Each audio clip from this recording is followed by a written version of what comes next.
এবার ভারতীয়দের রোশান হলো টাইগার ভক্ত রবি।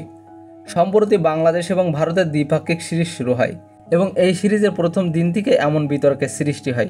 ক্রিকেটে ভারতের দাদাগিরি আজ নতুন কিছু নয়, সেটা পুরনো আমল থেকেই। তবে দলটি যদি হয় বাংলাদেশ, সেটা বলাই বাহুল্য। বিশ্বকাপ থেকে এশিয়া কাপ দ্বিপাক্ষিক সিরিজ যেখানে বাংলাদেশের বিপক্ষে ভারত, সেখানেই দুর্নীতির এক বাকরুদ্ধ সমালোচনা। তবে এতদিন ভারতের এই ক্রিকেটের দুর্নীতি বা আগ্রাসন মাঠের ভিতরে থাকলেও এবার সেটা মাঠ ছাড়িয়ে গ্যালারিতে পৌঁছেছে।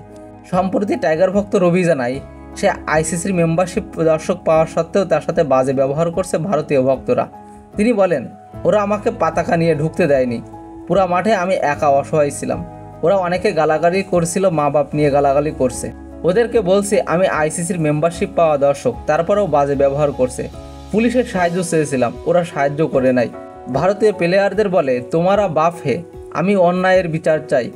দরকার হয় আফগানিস্তানকে সাপোর্ট করব, কিন্তু কখনো অহংকারী ভারতকে সাপোর্ট করব না। তবে ভারতীয় ভক্তদের আগ্রাসনের শিকার টাইগার ভক্ত রবি এই প্রথম নয়।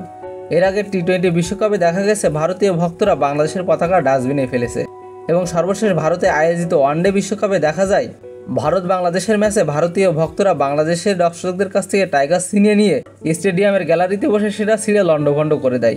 তবে সে সময় আইসিসির তেমন কোনো স্টেপ দেখা যায়নি ভারতীয় ভক্তদের বিপক্ষে। তবে টাইগার ভক্ত রবির সাথে এমন আচরণে আইসিসি কী ব্যবস্থা গ্রহণ করে।